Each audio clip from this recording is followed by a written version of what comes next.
So guys, today we'll see a story of a worthless little women simper useless little piece of trash guy. So bring your popcorns and chips and enjoy. Our story begins with Keiki, the luckiest boy on earth. After cleaning his calligraphy club room alongside his cute female friends, he makes a shocking discovery, a love letter addressed to him placed right next to a pair of white pants. Overcome with excitement, Keiki thinks his dream of getting a girlfriend has finally come true. But there's a problem. The letter doesn't have a name, leaving him clueless about who sent it. After confiding in his best friend Shoma, the two decide to call this mystery admirer Cinderella until they can figure out her identity. Since the letter was found in the club room, they narrow it down to the 4 girls who helped clean earlier that day, the suspects. First there's Sayuki, Keiki's senpai, who flaunts a chest that could probably deflect a meteor. Then there's Yuika, Keiki's sweet and tiny junior, whose figure is as flat as the book she loves so much. Next we have Nanjo, his witty classmate, whose chest size Keiki humorously calls non-job-useness. Lastly, there's Mizuha, his younger sister, though he doesn't seriously consider her, because clearly Keiki has no idea how anime works. The next day, Keiki crosses paths with Sayuki. To his surprise, she acts completely normal, making him doubt she's Cinderella. Unsure, he decides to visit the library and talk to Yuika. While thanking him for always helping her, she suddenly urges him to quit the calligraphy club, warning him about Sayuki's monstrous melons. Yes, her words, not mine. Later in gym class, Keiki notices Nanjo staring at him. As he wonders if she could be Cinderella, fate has other plans. A basketball smacks him right in the face. He wakes up in the infirmary, startled to find Nanjo sitting beside him. After some awkward small talk, Keiki asks her how she'd feel if he got a girlfriend. To his shock, Nanjo replies that she wouldn't support it at all, before abruptly leaving the room. That evening, Keiki feels frustrated. He's no closer to uncovering Cinderella's identity. But then he spots Sayuki with a lost dog. Together, they help return it to its owner. Watching the dog play happily, Sayuki lets out a sigh and says, "I'm jealous." She then asks Keiki to pet her head like he does with his sister. Though hesitant at first, he eventually gives in, and to his surprise, Sayuki seems to enjoy it a bit too much. Later that night, after recounting his day to Mizuha, Keiki feels more convinced than ever that Sayuki could be Cinderella, but the next day at school he's shocked. Sayuki is avoiding him completely. Frustrated, he finally stops her after school, determined to confront her. "I know your secret," he tells her. Sayuki freezes, her face turning red. "Does that mean you dislike me now?" she stammers. To her relief, Keiki smiles and reassures her. "No, not at all, honestly, I'm happy." Brightening up, Sayuki asks him to meet her in the club room the next day after school. When Keiki arrives, Sayuki drops a bombshell. She reveals that ever since they first met, she's believed he was the only one who could truly accept her. Then she asks him to close his eyes. Excited, Keiki thinks she's about to kiss him, but when he opens his eyes, he freezes. Sayuki is standing there, wearing a dog collar and holding a leash. Blushing furiously, she begs, "Please let me be your pet. I want you to own me and treat me like an animal." Keiki, however, rejects her request outright. He refuses to become her master, despite Sayuki's desperate plea. The next day, while working at the library, Keiki gets another visit from Sayuki. She teases him endlessly, even begging him to punish her however he wants. Before leaving, she casually picks up a book about dog training, grins, and says, "I can't wait to start our training sessions." Keiki is left speechless, wondering just how he got into this mess. So now, a jealous Yuika, after watching Keiki and Sayuki's bizarre relationship, decides she's had enough. She demands that Keiki give her some attention too, and well, how could he say no to her? To calm his kawaii Yuika, Keiki agrees to go on a date with her, his very first date ever. Surprisingly, he's actually excited. Spending a whole day with such a cute girl sounds like a dream. Their date goes better than he expected. It ends on a perfect note with Yuika pressing a soft kiss to his forehead to thank him for rescuing her from some sleazy guys on the train ride home. On the ride back, Yuika falls asleep on his shoulder. He watches her peaceful face, his heart full of warmth. Memories swirl, how distant and cold she was when they first met, how bit by bit she let her guard down, how they became friends. And now, this moment. Could this sweet sleeping girl really be his Cinderella? The next day at school, Yuika pulls Keiki aside, asking him to meet her in a private room. His pulse quickens. This is it. He's finally going to hear the love confession he's been waiting for. But instead, she looks him dead in the eyes and asks him to be her slave. Before he can react, she yanks off a piece of clothing and stuffs it into his mouth. "For being such a good slave," she says with a smile. Keiki, gasping for air, lies there helpless. His mind races. Is this seriously how I'm going to die? He jerks awake the next morning, drenched in sweat. Thank God it was just a dream. But now it's school time, and honestly, he's dreading it. Between Sayuki and Yuika's antics, he feels like he's trapped in some kind of romantic comedy from hell. Still, it's because of those 2 strange girls that a new idea forms in his head. His Cinderella must be Nanjo. Later, Keiki nervously makes his way to the calligraphy club room. He opens the door and immediately regrets it. Sayuki's there, standing proudly in a maid outfit. He slams the door shut and flees. Moments later, he bumps into Nanjo. She's upset, her tone sharp as she confronts him. "I'm tired of you being nice to everyone," she says. "I don't want to see you with other girls anymore." Keiki feels a pang of guilt. To make things right, he, Nanjo, and Shoma spend the rest of the day at the arcade, playing games and laughing like old times. As the evening winds down, Shoma heads home, leaving Keiki to walk Nanjo back. He's determined to solve this Cinderella mystery once and for all. They chat, her voice soft and hesitant. She's so close to saying something important, but then rain pours down from nowhere. They scramble for cover, drenched. While waiting out the storm, Keiki notices Nanjo glancing at a picture of Shoma. His stomach twists. She's in love with him, isn't she? She denies it, but instead of explaining, she runs off, leaving Keiki standing there, confused, soaked, and defeated. When he finally gets home, a heavy feeling weighs on his chest. Somehow he knows he hurt Nanjo.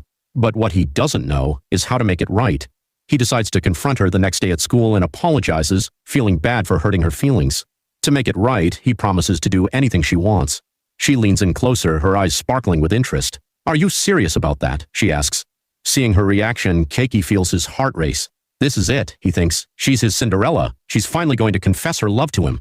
But then, "The only thing that would make me happy," Nanjo says with a grin, "is if you started dating Shoma."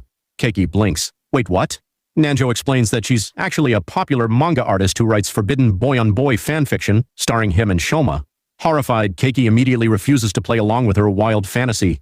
Nanjo, unfazed, shrugs. "Then I'll just make sure you never get a girlfriend," she threatens, "because that would ruin my inspiration." By the end of the day, Keiki feels completely drained. He's devastated to realize that the last girl he thought could be his Cinderella is just as weird and crazy as the others. He's back to square one, no closer to finding out who sent the love letter. When he returns to his shoe locker, he discovers a photo of himself with Sayuki in her maid outfit. There's a note, too, threatening him to come to the astronomy club room, or else. With no other choice, Keiki heads to the club room. Inside, it's dark and creepy. A short girl named Koharu appears, apologizing for using blackmail. Her reason, she's madly in love. As Keiki turns around and sees her cute face, his heart skips a beat. Could this be his Cinderella after all?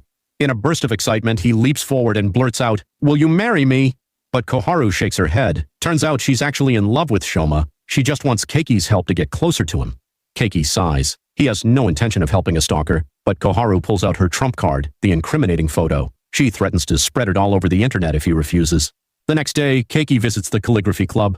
He's greeted by the sight of Yuika, dressed as a bunny girl. Nanjo is doodling in the corner. Sayuki grins and explains, "They both joined the club to spend more time with you."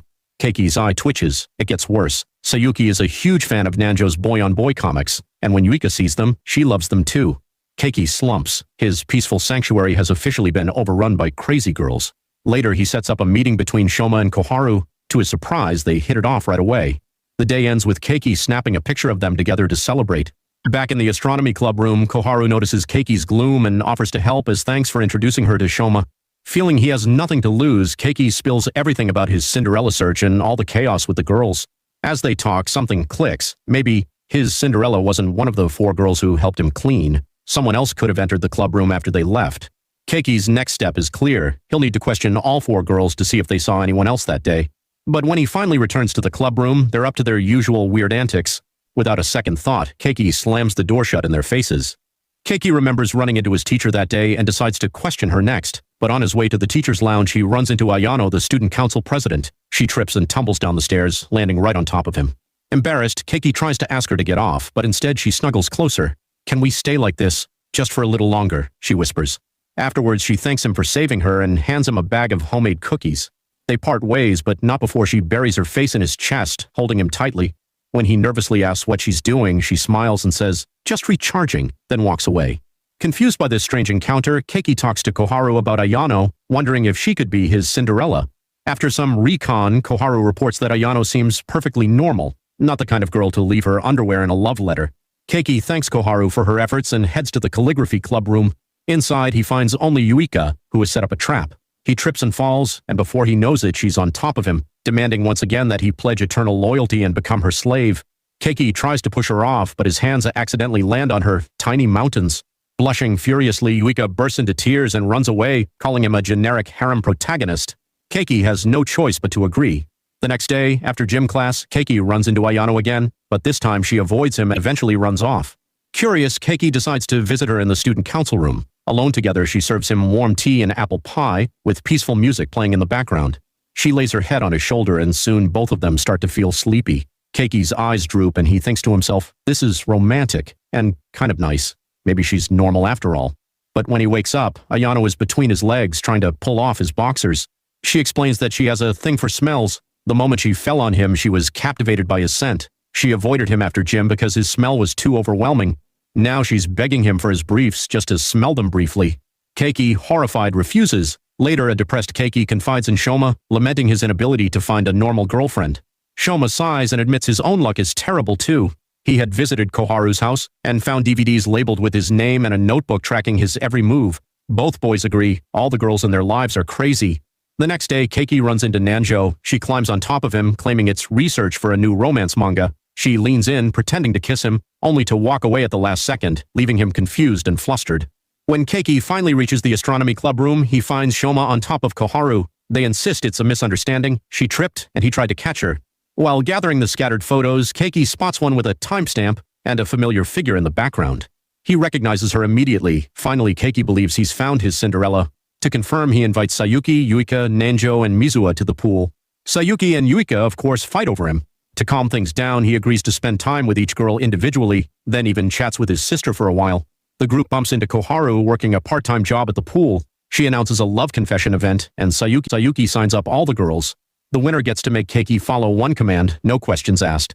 Despite his protests, the girls eagerly participate. Each confesses their love in turn, but Keiki, using some impressive mental gymnastics, misinterprets every single one.